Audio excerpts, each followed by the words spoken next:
This is your Chargers linebacker, Deion Henley, and you're tuning in with Chargers Unleashed.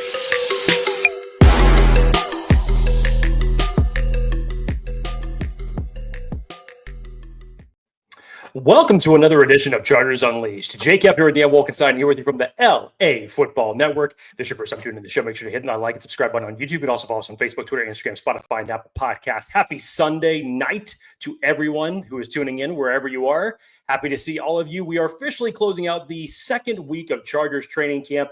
And of course, gearing up in just a couple of days, the Hall of Fame game, the kickoff to the preseason, Chargers versus the Lions. But Dan Wolkenstein, earlier today, we got some very, very good breaking news that everybody has been waiting for. Question has been out there wondering what is taking place with Rashawn Slater. Well, we don't have to worry about that for another 4 years because Rashawn Slater just signed a 4-year, $114 million deal to lock him up with the Chargers. I said earlier, Dan, on the short, that probably the next person that's possibly more happier than Rashawn Slater is the guy who he's protecting in Justin Herbert. Happy to see all of you. Dan Wolkenstein, did you clear out whatever it is you had? Was it a sneeze? You guys couldn't see it, but literally as the countdown was going on to start the show, Dan Wolkenstein either sneezed or had something in his throat. It was a question of whether or not he was going to make it to the beginning of the clock. So it was a sneeze. It never fails. Like right as the clock is counting down, you get to like 5 seconds, sneeze attack, and I'm like, oh god, what am I gonna do? Gotta get out of the way here. But thankfully Jake made up for it. We are live on a Sunday night, 5:35 Pacific time. Jake mentioned it, 4-year, 114, a nice chunk of change, the highest paid left tackle in the biz. Feels great. Chargers have arguably, and I don't even think it's close, the best tackle pairing in the NFL, in my opinion. And up there. You know, there's a lot of question marks as we near the Hall of Fame game. But I think now with Rashawn Slater now in the review mirror, that extension, in my opinion, all eyes are now on who is going to be next to him and next to that guy. Yeah. And then you see Greg Roman comments and everyone starts to perk their ears a little bit. And Jake, this takes me back to like 3 months ago, whenever Andre James signed, and there was, I'm going to find it while we're on this live show, the slide of the 5 who we thought were going to be the starting 5. And Andre James was there. Didn't look like it for a while, but now here we are, and we are close. Najee Harris is seen now on the field a bit with glasses and sweatpants, metaphorically, but lots to talk about. Live shows, we love these. These are so much fun. You guys know the drill. If you're new to this and you don't know the drill, well, first off, hit the like and subscribe. Helps us out a ton. Second, comment in the chat. Any thoughts, questions, topics, things you want to discuss, what you're eating, what you're drinking, whatever you want to talk about. And we'll do our best to weave those topics in as we continue this live show today. We're going to be going till about 6:45 Pacific time. So you guys for a little over an hour here. Robert D, Jake, Kool-Aid. And it's not spiked. It is Sunday. We got to be responsible. A lot of people have work on Monday. Jake, important to-dos. None so more important than asking you, great friends, how are you feeling today? Probably a little better now after this Rashawn news. It's been a good weekend overall, a good week of training camp. We'll have lots to get into to dissect because there's been a lot of players that have stepped up on both sides of the ball.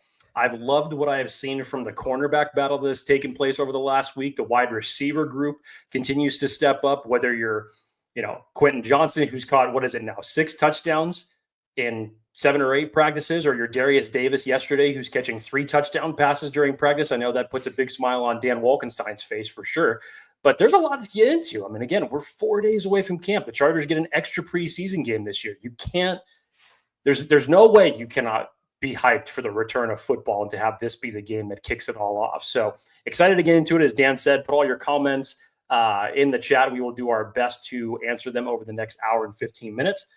Also, if you guys want to get really saucy, go ahead and call the Chargers hotline. Dan Wolkenstein is capable of opening that up and taking your calls live here on the show for whatever message you would like to leave on a Sunday night. Could be fun. It's always fun. It's always fun.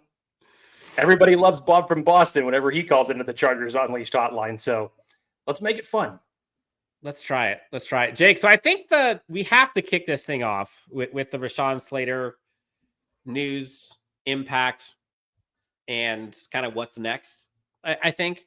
And you and I both have been on record for months. Like, I had 0% concern that this was getting done. And I know a lot of people were wanting it done. A lot of people were getting antsy, and we're hoping, right, that this was done earlier. And we're thinking, oh, what if he holds that? All that stuff. No, he's staying.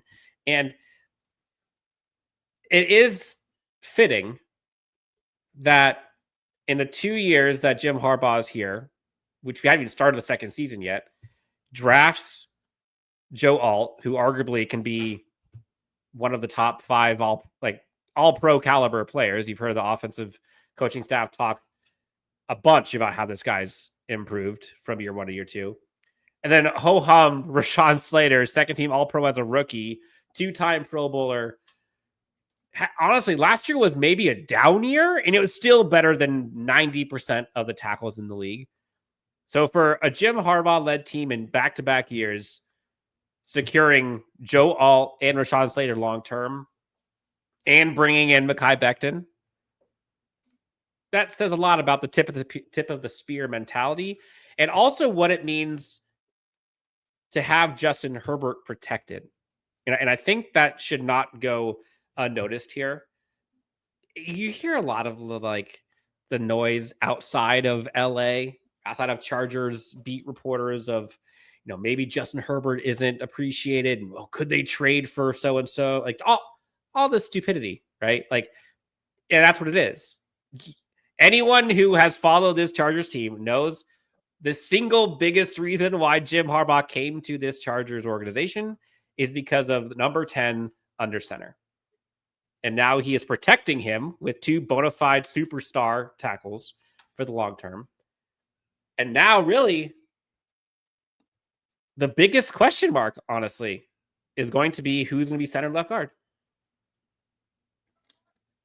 Before I comment on the Rashawn Slater things, to Ricardo, first of all, you're bringing back the Darkwing Duck flashbacks for me. Great cartoon back in the day. So love that. Second of all, Rashawn Slater. Dan, I asked him last year when we were down in San Diego for the mini fan fest that had Cornelius Johnson at the time. Alohi Gilman showed up and Rashawn Slater was there. And I asked him, I said, hey, you're out here, you're putting pen to paper for a lot of these signatures on jerseys and photographs and, taking pictures. Any chance a signature on another piece of paper is in your immediate future? And honest to God, Rashawn Slater has just handled it in the most professional, quiet way possible. Yep. He has made his intentions known that he himself had confidence that the deal was going to get done. He made his intentions known that he wanted to stay with this team. And as you mentioned, Dan, it's fitting when you have a head coach like Jim Harbaugh, who talks about offensive linemen as tip of the spear, as weapons, as how vital they are. And you've seen how long this Chargers team has been looking for a left tackle before Rashawn Slater was drafted. They don't grow on trees. The elite ones do not grow on trees. So there was no way that the Chargers were going to allow Rashawn Slater to walk out of that building. And like I said, there's probably nobody that's more happy right now than Justin Herbert to have Rashawn Slater there for the next 4 years protecting his blind side. Carlos Charger says, Chargers football is finally upon us. We got a football game this week. Who's we playing? Great question. I think they're still trying to determine, at least publicly, if they're going to be starters playing. I know there's a question in the comments asking about that. We don't know. I would imagine if folks are fighting for a spot, they will be playing. Now, that doesn't necessarily mean fighting for like a starting spot, but they're trying to fight for a spot on this team, whether that's a spot at wide receiver 3, trying to take a spot for CB 1, 2, 3, right? Like no one's trying to take a spot for safety 1 or safety 2 for that matter on this team, or safety 3 for that matter on this team. No one's fighting for a spot at left tackle 1 or right tackle 1.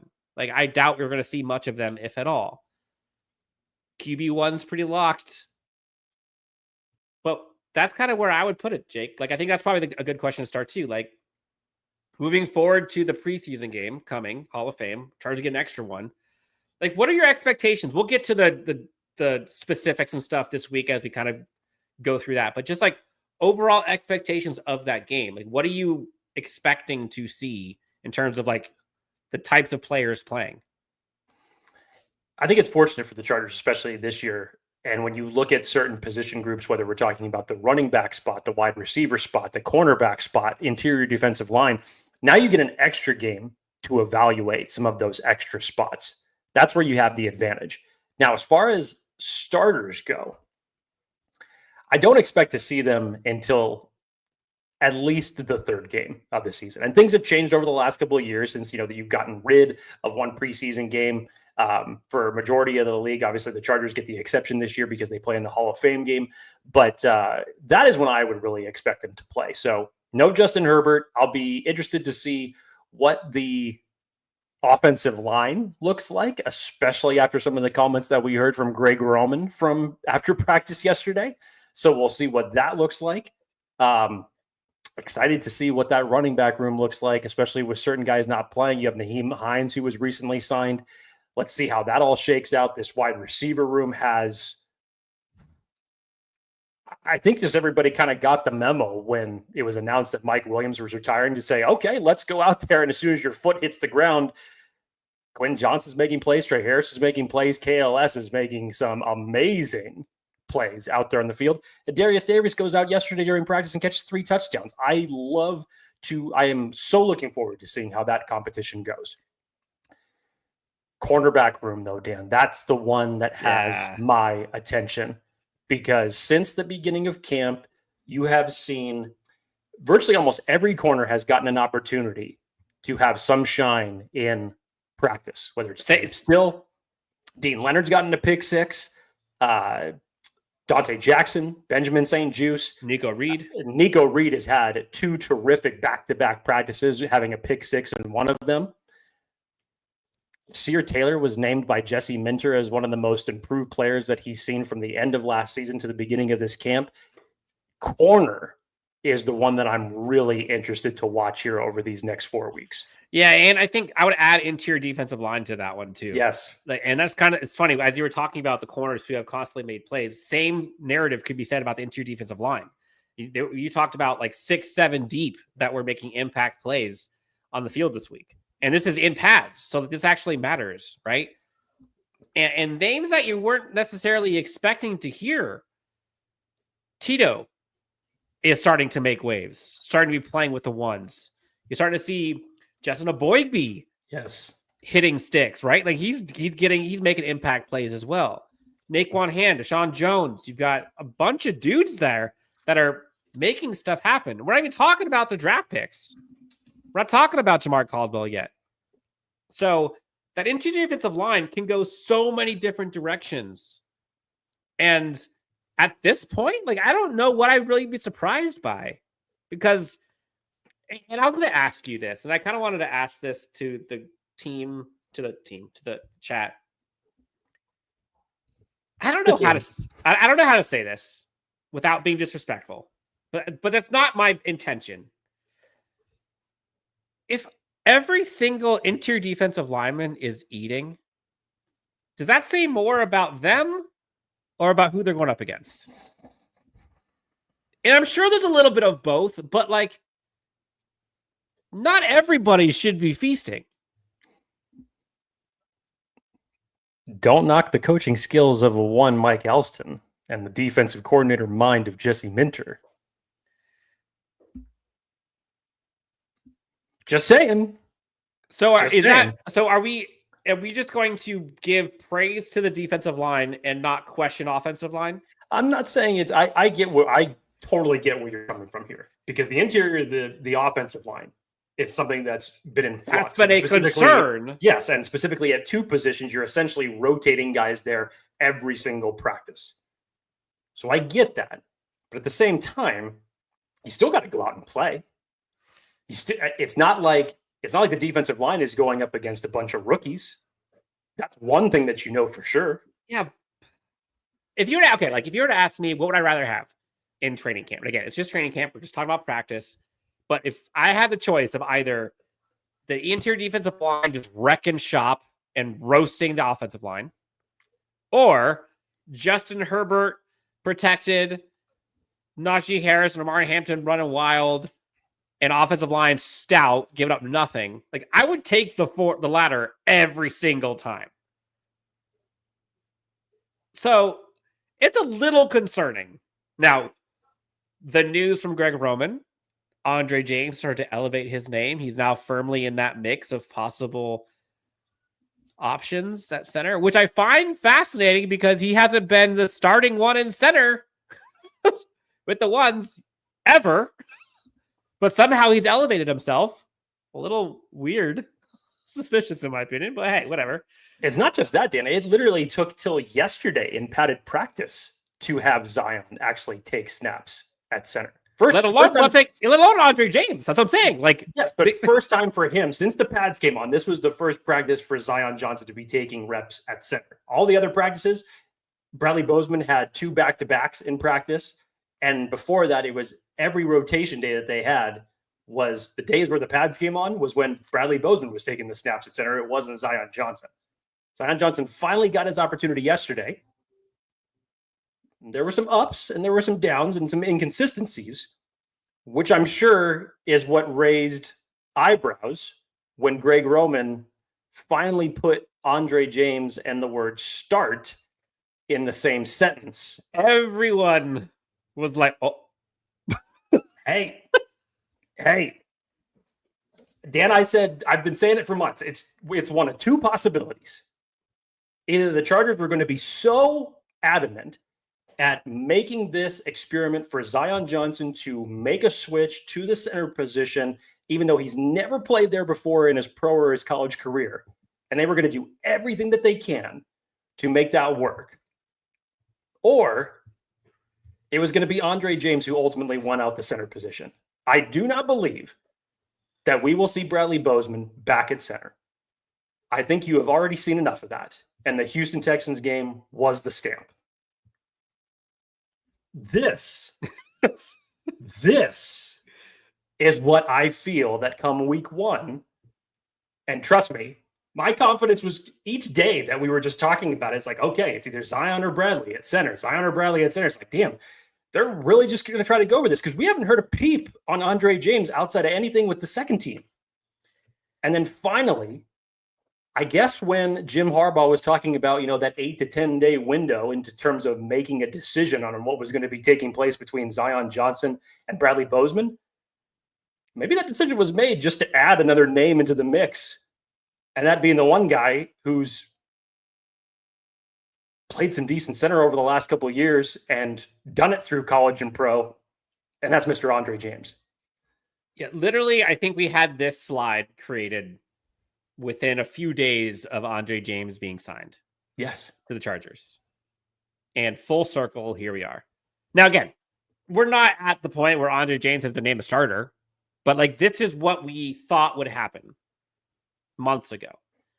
Now, the part that's interesting is the Zion Johnson versus Bradley Bozeman experiment at left guard. I think that, to me, is the more intriguing decision. Because if you were just to kind of look at the 2 performances so far in their careers, who's had the highest ceiling so far? Who's performed the better of the 2 at that position? And I think it's Bradley Bozeman. Does Zion Johnson may have more upside? Maybe. But who's done it the most consistently at left guard? It's probably Bozeman. So I'm curious, how long the leash is for whoever becomes the left guard before there's somebody breathing down their neck to replace him. And it should be, right? That water should be warm because that was unacceptable what we saw last year. Their words, not mine. But it's exciting to see that this coaching staff is recognizing what I think a lot of folks thought would be the case. Now, they might have recognized it with their own eyes versus what we just all assumed would happen based on what we've seen previously. But there's a question in the chat. Forgotten Locale says, was this decision to Andre James now being in the mix, was that because Andre James has shown out, like Greg Roman has said? Or is it because they've left some things to be desired on the field, being Bradley Bozeman and Zion Johnson? I think you can kind of read the tea leaves on the second half of this. One, I'll say that in terms of the centers that you had on the roster, in terms of what have you done for me lately, Andre James' record looked better than Bradley Bozeman's last year. And sorry, but it's still going to take some convincing to me that a Zion Johnson experiment for a player who has never played center in his life, when you have one who's been doing it since college, is the better option. Now, what I mean by the tea leaves is, as I was saying earlier, it took the Chargers almost 2 full weeks of practice to put Zion Johnson at center with the pads on. That to me is a little bit of a message in itself. Being, it's not necessarily saying that it's not the best, in my opinion, that it took this long to get him to start playing. But hey, competitors welcome. You better add another name into that list in the rotation. I'm just saying that's it was shocking at first for as much confidence as they were putting behind it to see that it took them this long to have a rotation where Zion Johnson was at center with pads on. Especially given the timeline that they were very public about. Exactly. Because they said, what, like 9-10 days or something like that? 8 to 10 days? I mean, that's when Jim Harbaugh said that he was going to have a decision made on that. And doing it when you've had so far 1 day. That doesn't seem in pads promising. Yeah, I mean, that's what matters for the offensive lineman. I don't know. Something's fishy. Now, people are asking the question, Jake, about like, why would they even want Zion at center? So Ivan asked, can you explain why they want to move Zion to center? And people saying he's super smart, but his literal weakness is stunts and reading defenses. Now, Jake, I'll let you take the floor first.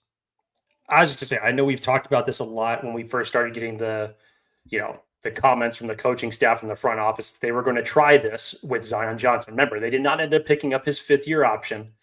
Like I said, I think that this coaching staff has all the confidence in the world for Zion Johnson, whether we're talking about him at center or whether we're talking about him at guard. Now, we can sit here and we can criticize that idea of Zion Johnson being at center. Why? Because we've never seen it before. So it's hard for us to wrap our heads around it. We're not in those offensive line meetings. We're not out there on the field every day seeing the development. Now, to Zion's credit, you can make an argument that he is more athletic than Bradley Bozeman or Andre James. You can make that argument. No question. But I think it's more so from the standpoint of this coaching staff wanting Zion to get every opportunity possible to come into this season and earn a second contract, whether that's him playing at center or left guard, whatever it takes to them. I think they have extremely high confidence in what Zion Johnson can do. He's going to have to, because this is a contract year for him. And whether it's at left guard or center, he's going to have to step up. So I think and I was listening to you intently, and I think what I liked hearing from there is Zion is going to have to. But what is nice and kind of refreshing covering this team now and being a fan of him for so long prior to covering him, like they actually have some contingency plans here now. Like, yes, it's very important to Zion for a second contract if he performs well. Historically, though, like that would also be very important for the Chargers. Also, they would be absolutely hosed. The Chargers now have some options if Zion doesn't work out at guard or center. Right? They can do the Bozeman route. They can go their rookie route that they've drafted in the 6th round. Like they have options, right? They got Jamari Sawyer as well, like who's been supposedly very impressive so far. So like this is kind of a put up or shut up time for Zion, but not necessarily for the Chargers. Like, they have options, and I think that's what I like to see. I do believe, though, I agree with Casey, though. I think it's different when you're the center and you get to start the play, literally, versus when you're guarding, you're reacting to the start of the play. And so there's probably some cross-training hope, right? They can use those intelligence measures that he has from college, and like maybe this could all click if you get cross-train abilities. But to me, they don't put him at center if they were happy with him at guard. Period.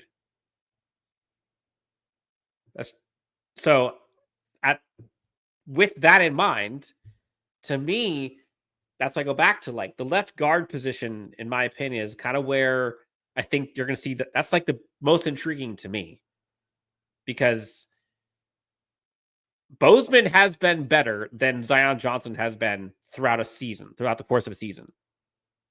So just last year, like Jim Harbaugh's talked about multiple times, like the best predictor of success is previous success. They've told us what they are so many times. And so I think we got to believe them. Jake, talk to us about this contract by Rashawn Slater, but specifically how it freed up money for this Chargers team. Jake's on mute. Everyone, we're live. Gotta love it. I think it ended up freeing up. So I think the Chargers, if I'm right, and someone please chime in, the last time that I looked at it, I don't know if it's the final number on it, but with the adjustments, I think it was around that. There's $14 million that I think that the Chargers have in total cap space right now. And I think the projections for next year, I think it's around like $85 million that the Chargers could potentially have in free agency with the adjustments. But it's pretty nice. I think you ended up, I think it was total about like $5 million in cap space for adjustment that you got from this deal for Rashawn. So I think it was at 19, it lowered it to 14. And then next year, obviously it's going to kick up into the 20s. His cap hit. Yes. And and then the next year, I think I can't remember if it's in the low 30s or the high 20s again, but by the time it finishes, it's going to be in the 30s for his contract hit. Yeah. But I think what folks are asking in the chat is like the cap space they have available now for this season to sign a free agent or 2 or 3 or whatever. They've got money to spend. They got like upwards of 30 plus, I think. They've got money to spend. Again, we've gone down this road before. We saw what it was in free agency. We were having the same conversation then. Again, not saying that they won't, but here's where I think that you now have the potential to use this over the next 4 weeks or so.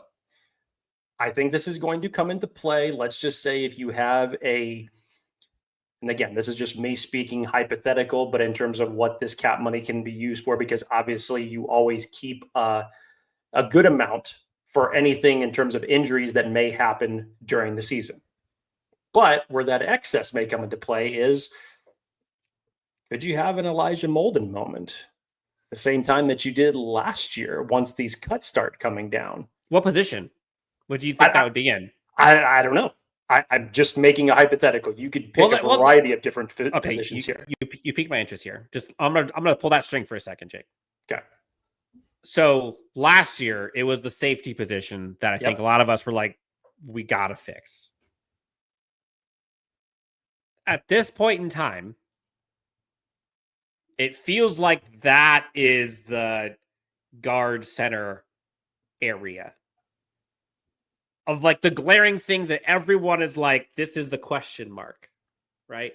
Like, could they improve other positions? Sure. Like, there's a lot of people in the chat talk about the Christian Wilkins thing. Like, talent on the field, yes, Christian Wilkins is better than a lot of these dudes, but it's not just on field stuff. There's some weird rumors going out there from Raiders side about some stuff with teammates. I don't know.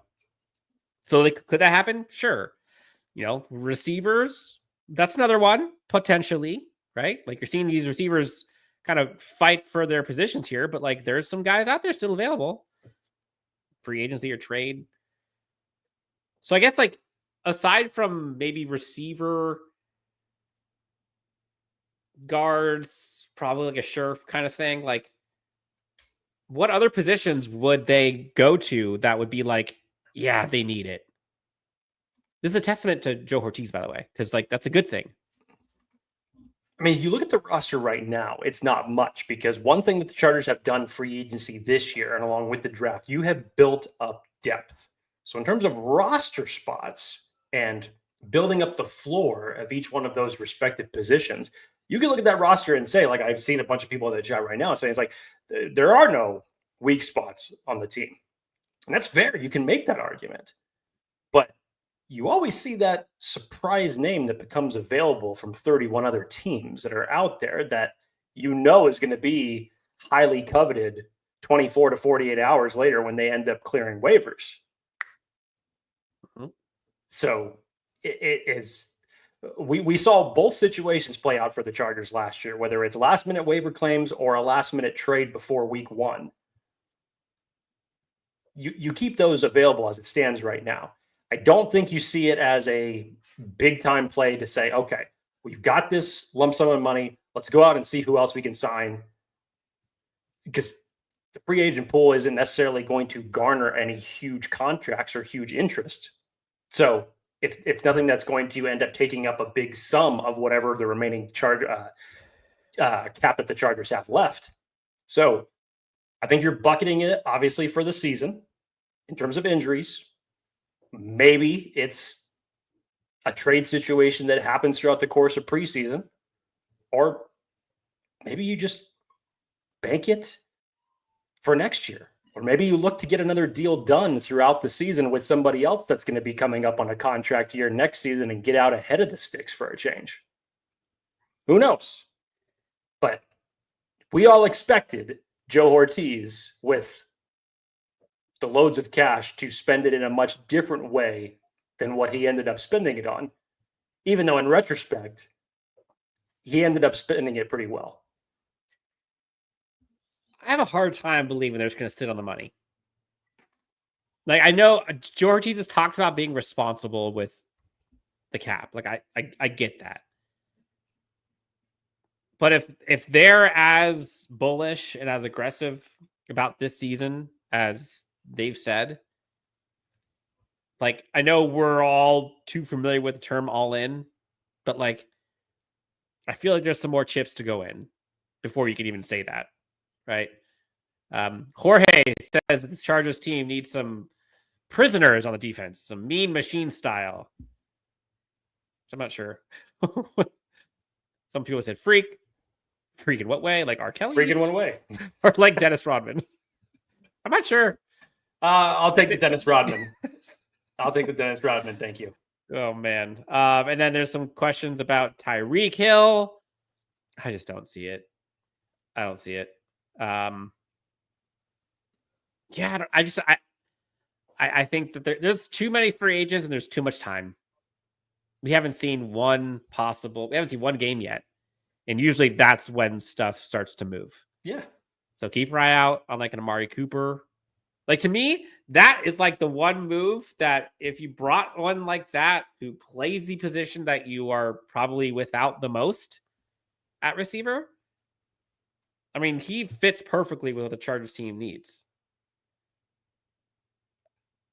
To me, that's the name that I'm kind of watching. We got folks asking for Henry Ruggs. We're not even 35 minutes in. People are asking for Henry Ruggs. Good Lord. This is what not having football for so many months ends up doing to people. We're almost there. Jorge asked Jake, who are you most excited to watch in the Hall of Fame game? And he says Quentin. Okay, so here's the thing.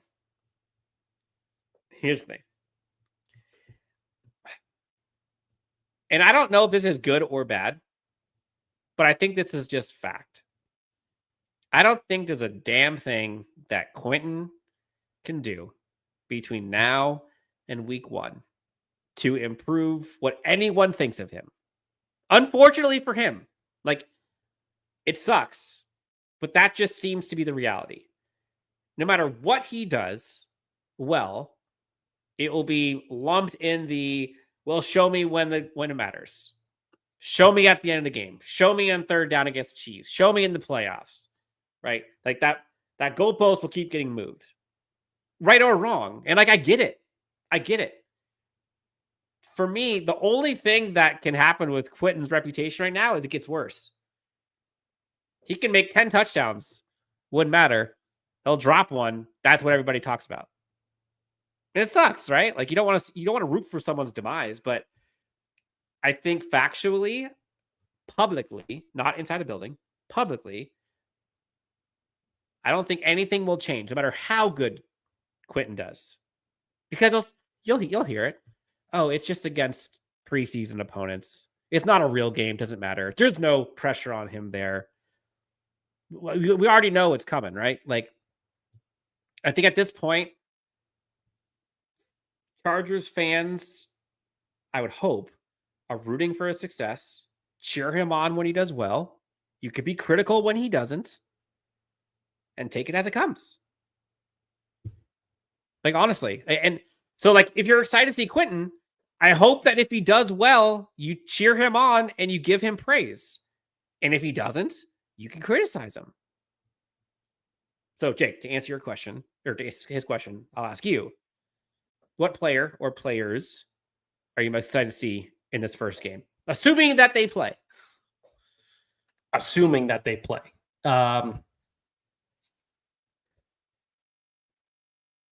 I'm really excited to see Trey Harris and KLS out there from all the buildup that we have seen from training camp practices thus far. You've heard Sanjay Lal talk about it.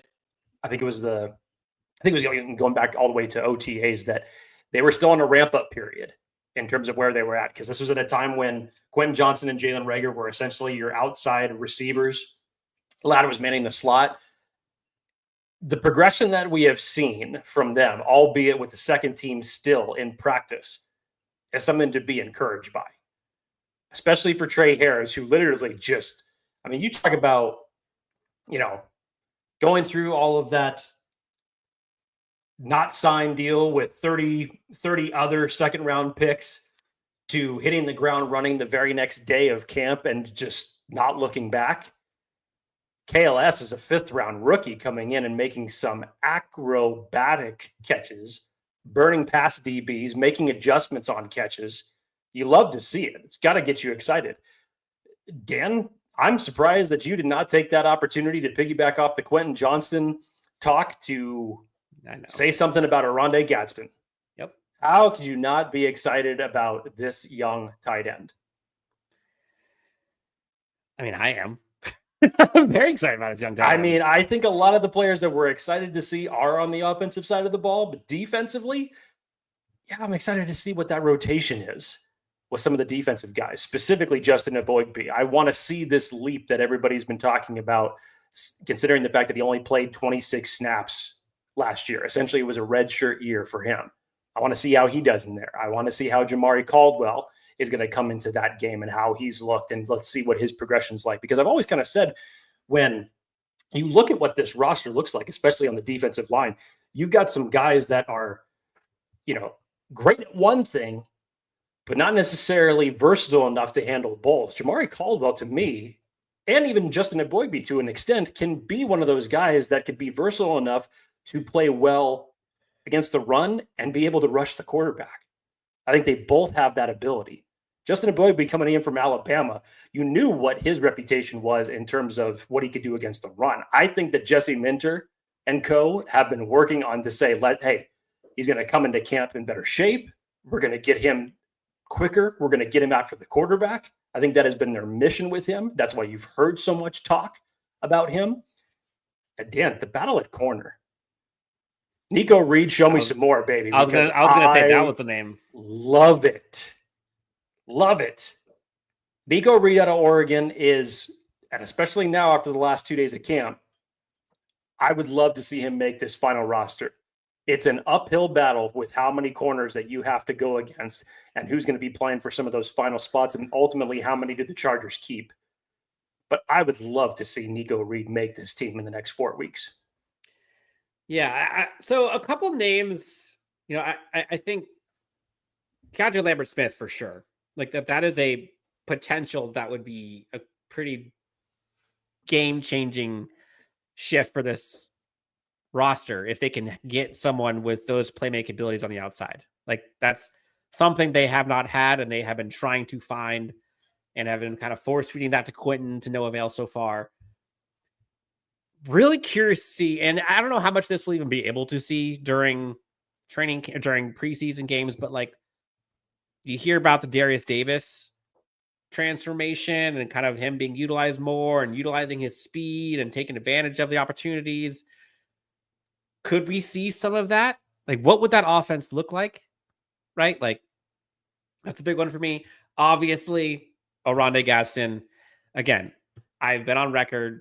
I think he's going to be this team's tight end one when it's all said and done.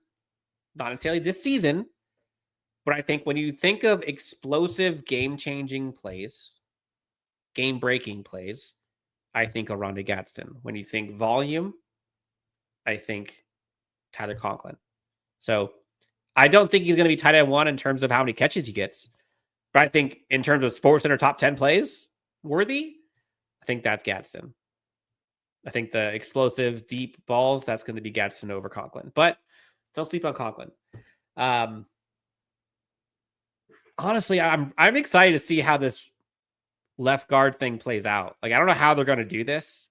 Like, are they going to go game by game? Are they going to go half by half, quarter by quarter, series by series? Like, what's going to be the thing that brings one up versus one down? Like, how much release should they give? How many are they going to give? So many questions there. Jamari Caldwell, though, interior defensive line. I think that's going to be a fun one. I want to see him. Aboigbe, like hearing all the talk about him and his glow up. You hear the coaching staff talk about him being an impact player this year. That's big. That's big.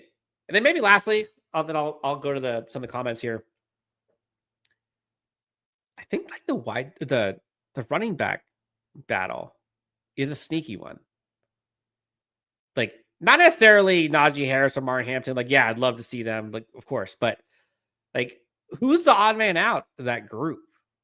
And a running back specifically is one of those positions where like one or two game breakers, like you could solidify your spot. I mean, ask Austin Eckler how he got on this team, right? Like he started off special teams, but he couldn't get off the field. And there's some fun running backs to watch. So you hear Jared Patterson, Kamani Vidal starting to look more invigorated, getting better at pass pro. Rocket Sanders. Jake's on mute again. Rocket Sanders needs to get on the field first. Somebody tell me why he's not practicing. Yeah, I need to see Rocket Sanders back out there. Do not have this be a situation where it's like, oh, he got hurt in between OTAs and training camp, and he's going to miss a bulk of training camp. Please do not let that be the case. Going through, we need to see Rocket Sanders out there. Yeah. Going through some of the comments here, Jake. We got a lot of KLS hype. People want to see more KLS, rightly so. Oronde Gadsden is there as well. OG, Omarion. Yeah, a lot of people. Dan, I'm going to reach back to one name that I had actually 1 year ago. This one? Not that one. Nope, not that one. No, that ultimately was in the same spot as some of these other undrafted free agents.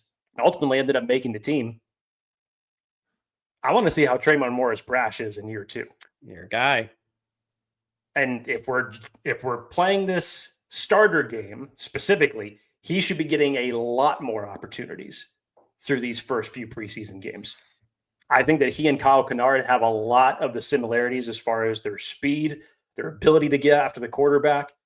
And I was excited for when we ended up taking him as an undrafted free agent last year, and I was excited what he did with the preseason. He had a nice closeout to the final preseason game last year. So I'm excited to see what he's capable of in year 2. RJ Mickens in the chat. There's a lot of names. There's a lot of names. And you know what though? Like that's what's exciting is like you started to believe in the front office and like the scouts and Joe Hortiz bringing in these guys, and you starting to see like proven production from some of the players drafted in year 1. Starting to see those names kind of stand out as either as year 2 players or second year on the team, second year of Joe Hortiz drafting players, and some of the praise that this rookie class has gotten. Some of the UDFAs. And you have a deep team. Finally. Are they perfect? No. But Chargers fans have been begging for this depth for years. We've come a long way from having to root for Michael Bandy to be the preseason darling that we were all pulling for a few years back. We've come a long way. And to Dan's point, it feels good. Boy, does it feel good. Chargers, there's one in here that's saying that Chargers are now, I don't know if this is true, but I'm going to trust you, Robert. The NFL's third youngest team. A lot of room to grow. Is that true? I haven't heard this statement, but just kind of going through, I mean, what, Khalil and what, Josh Norris, probably Josh Harris, excuse me. Yep. They're probably the elder statesmen of this team. Yep. I mean, look what you've done. Perriman's up there, but like so many young players are contributing. Yeah, I mean, that doesn't surprise me considering how they have built through the draft and free agency over the last 2 years. Steve O'Klotz brought in as a name to watch. That's a fan favorite.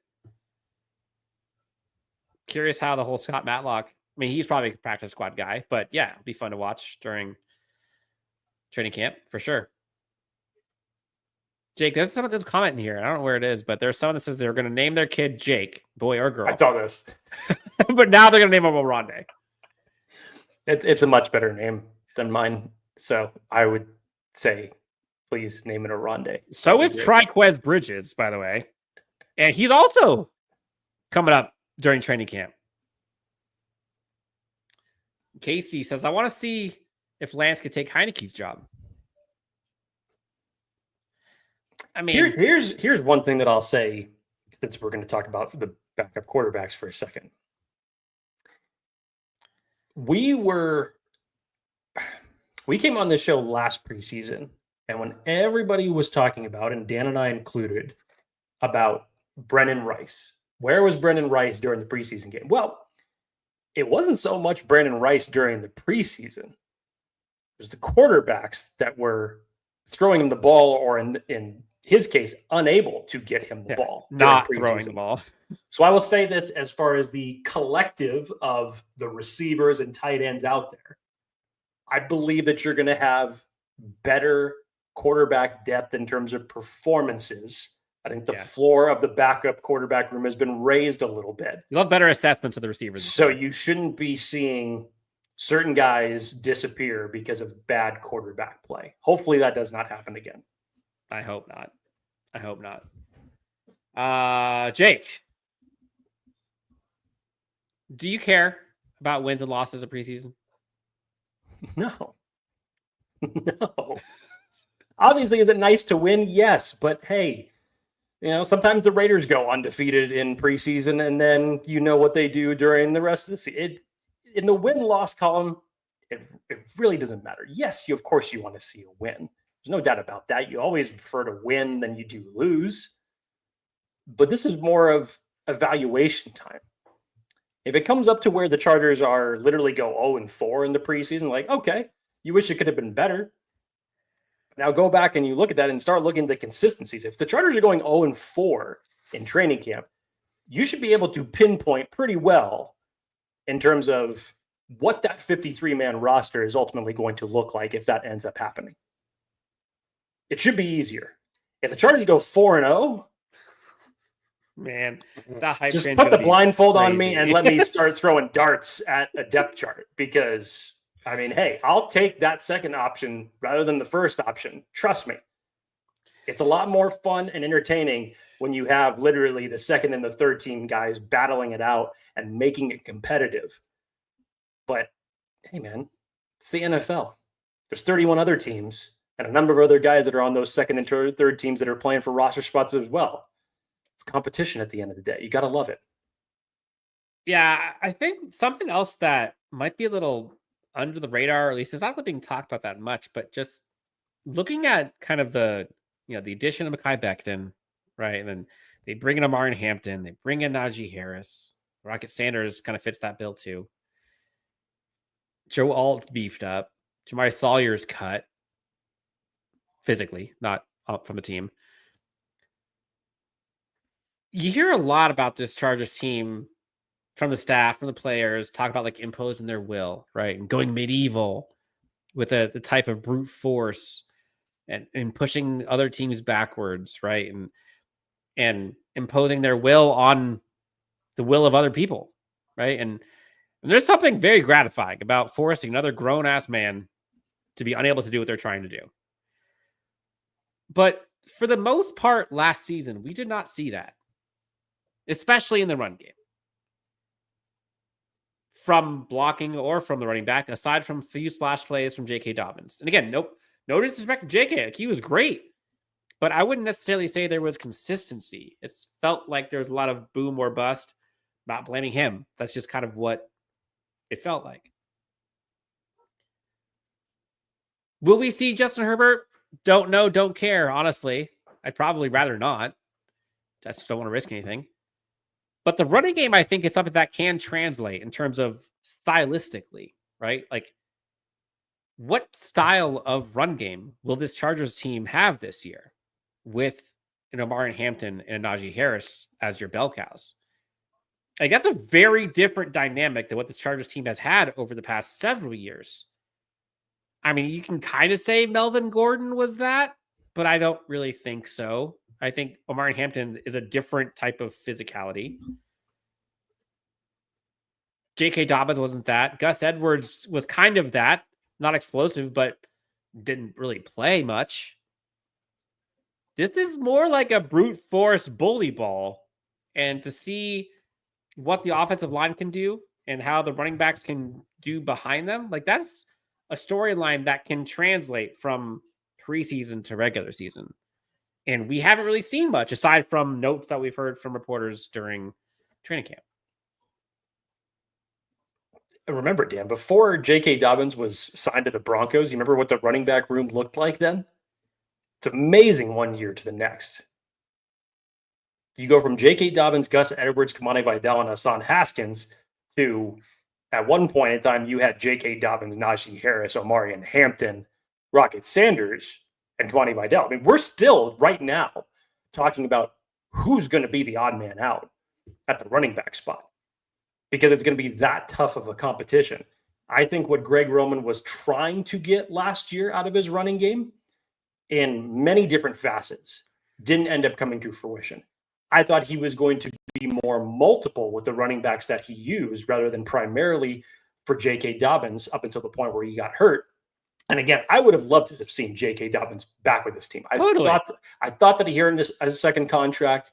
And again, I loved what he came in with, especially just coming off of an injury to this team, and what he brought to that running game is one of the few bright spots to the offense.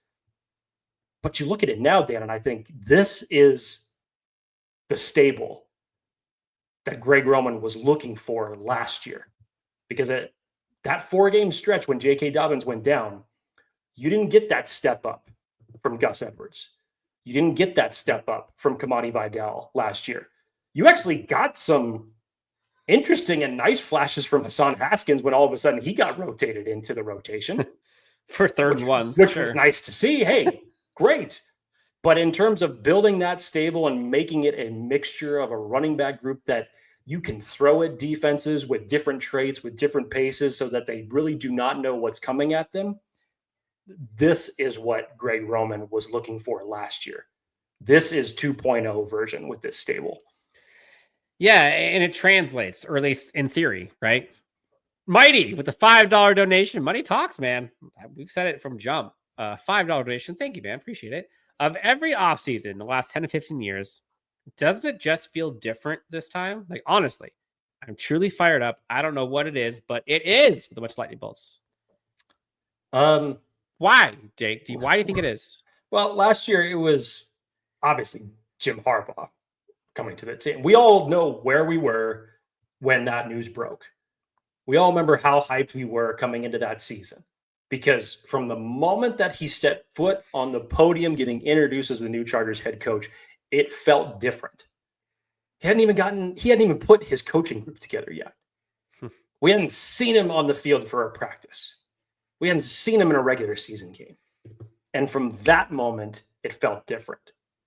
That's something that transcends. Now, you've gotten a year under the belt now with Jim Harbaugh and Joe Ortiz. And I'm going to be honest with you, Dan. It feels different now. Not necessarily because of Jim Harbaugh, because he definitely does affect it. And you know the competitive mentality that he brings to the team is still going to be there.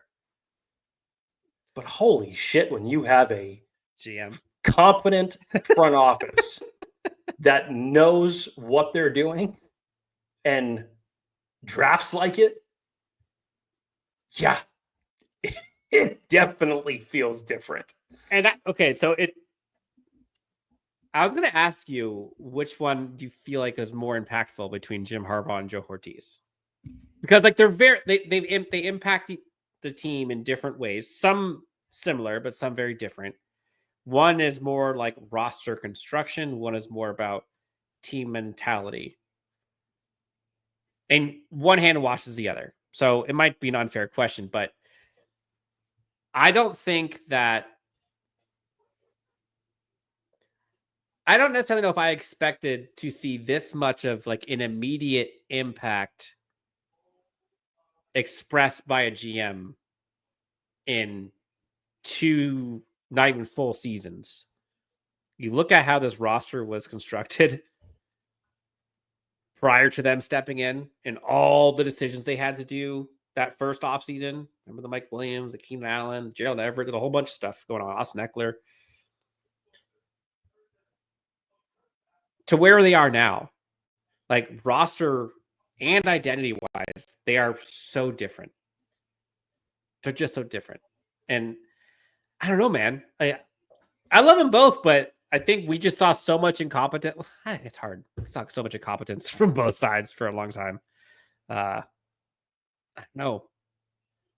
So I think that's why it's exciting, is because I think this fan base trusts its staff and they trust the coach to get this team in a position to win. And now they actually have, it feels like, a roster that can do what they're trying to do, right? You're trying to play bully ball with J.K. Dobbins. It's hard to do. Trying to play bully ball when you've got Trey Pipkins, who doesn't really play guard, playing guard, and Bozeman and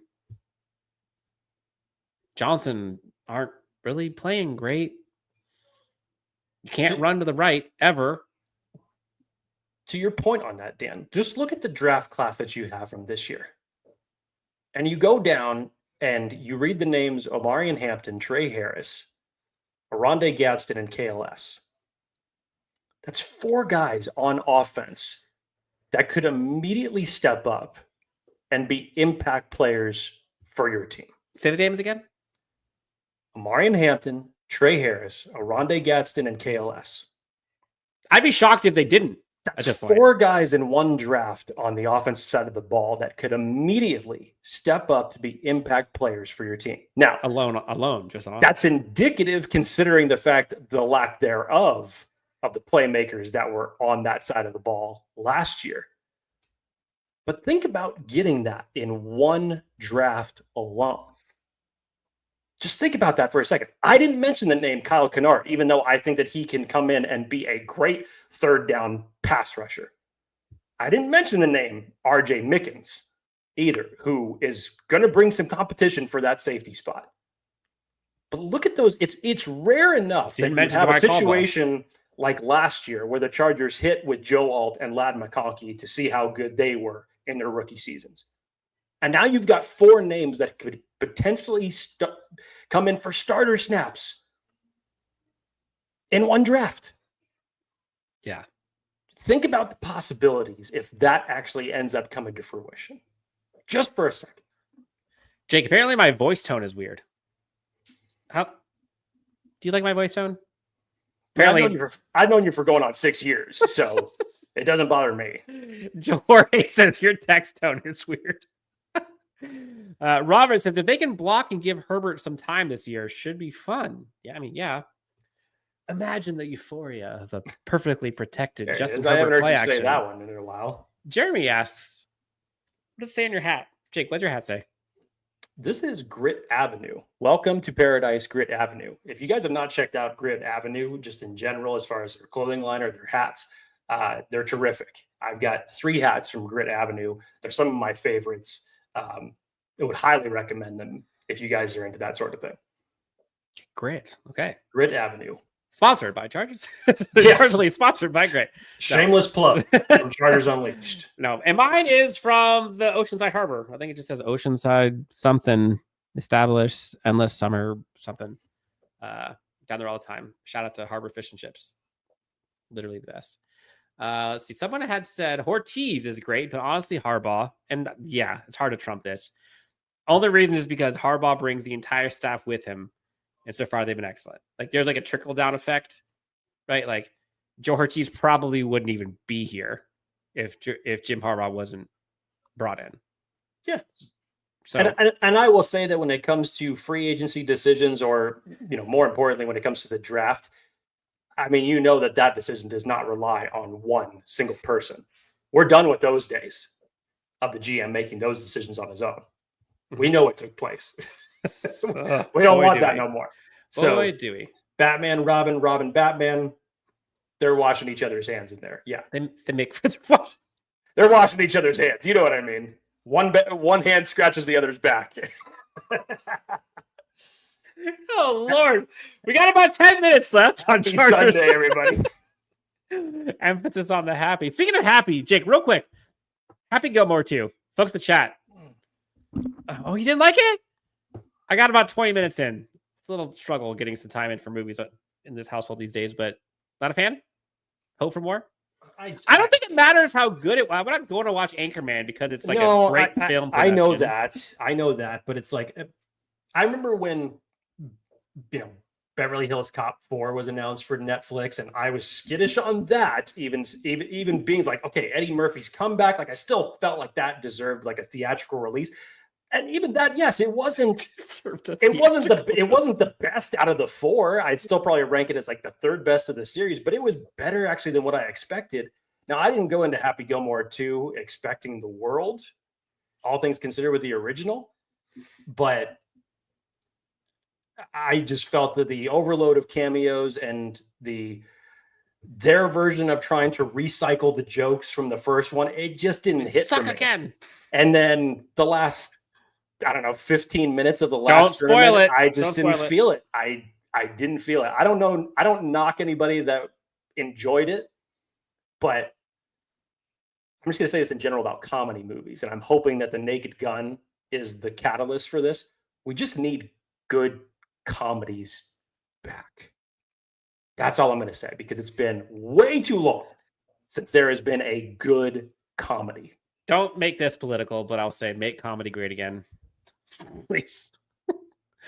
Let's see. Darius Davis starting to improve his route running. Yeah, I like it. Jake, we got about 10 minutes left, so we can try to do rapid fire here for the last 10 minutes or so. If you have any questions or comments, put them in there. We'll try to do as best as we can to fly through these so we get all of your takes and thoughts and questions in here. Brian, friend of the show. Hey, Brian. Branson Taylor. I think he's good. I can feel it.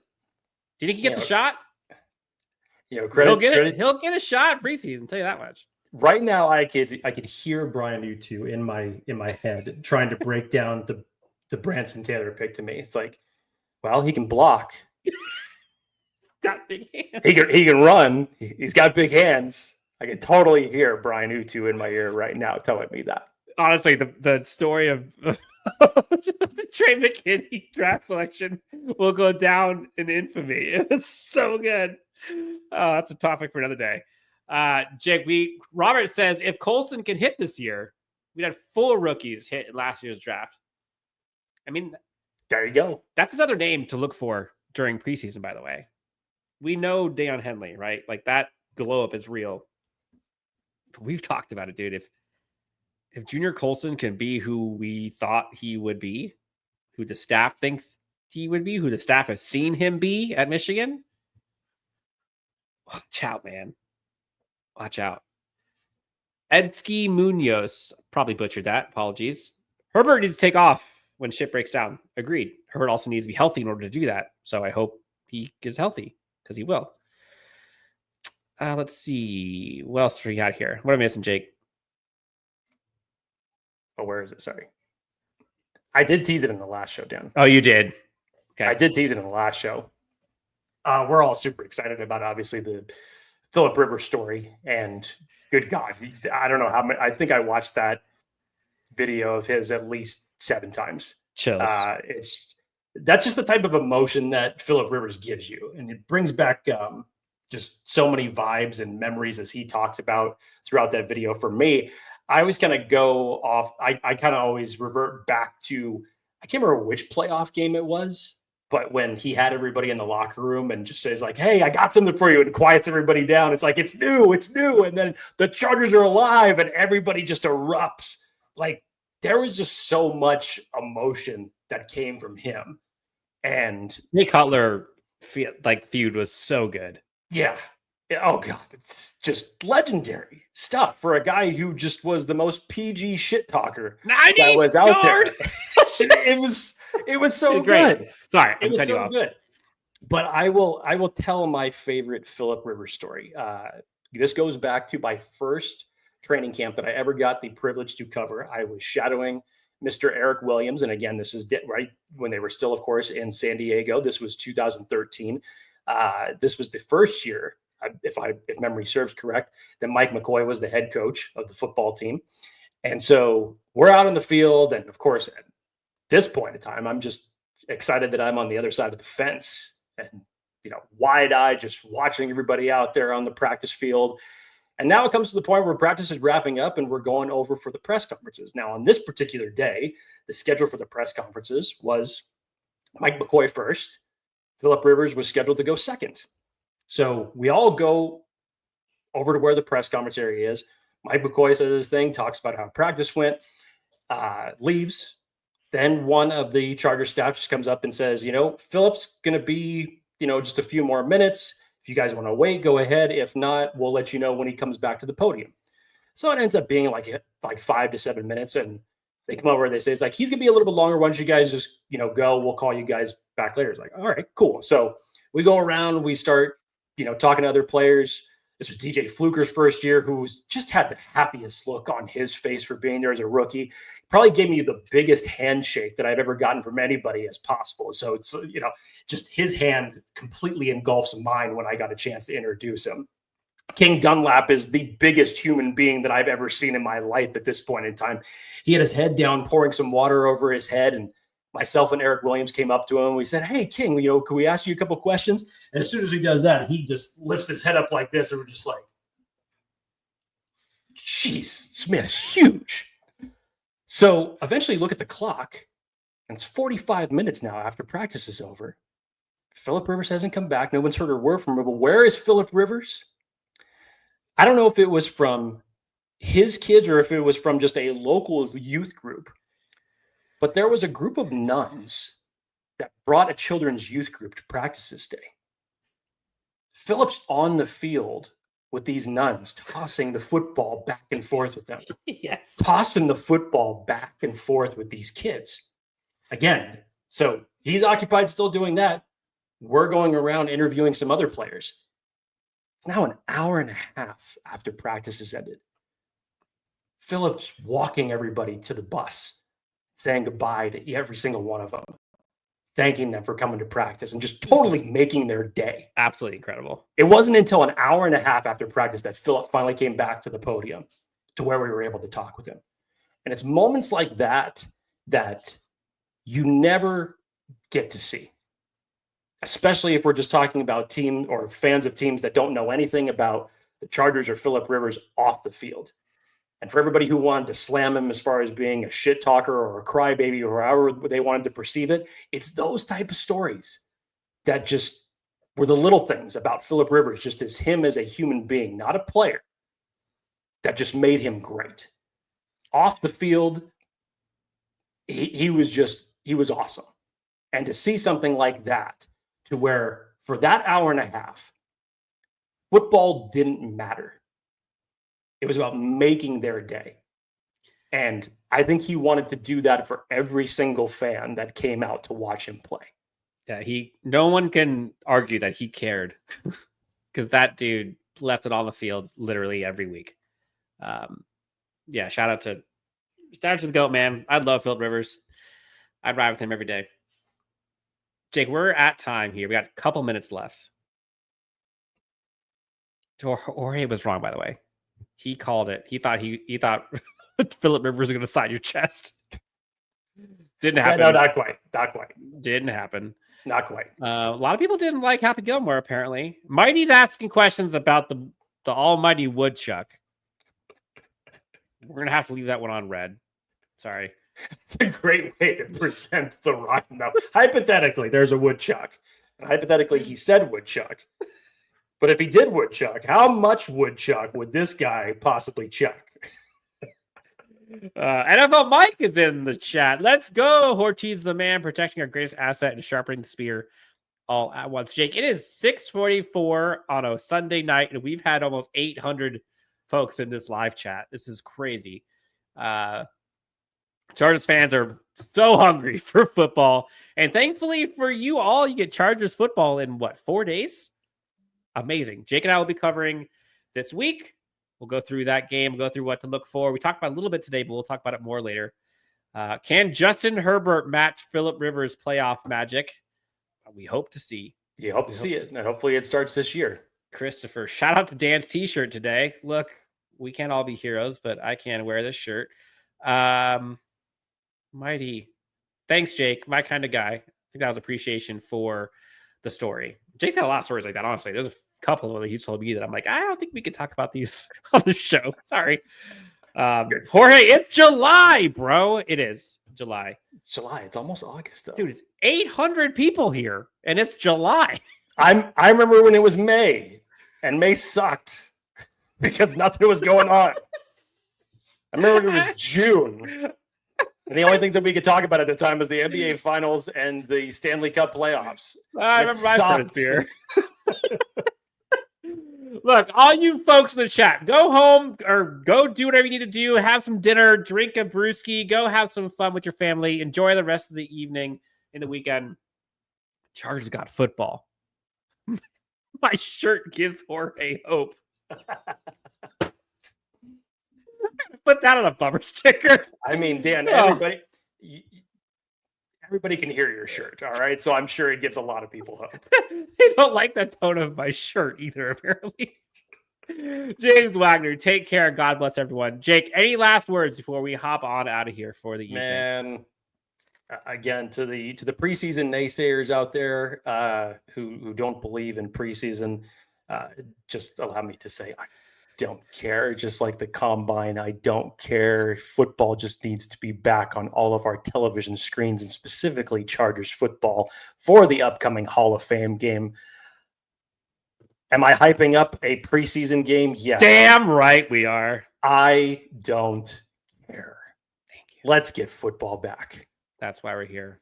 For Jake Hefner, you can find him at Jake D. Hefner, myself at Dan W. Sports. This is Chargers Unleashed, and we'll talk to you next time. Enjoy the weekend. See you on the other side.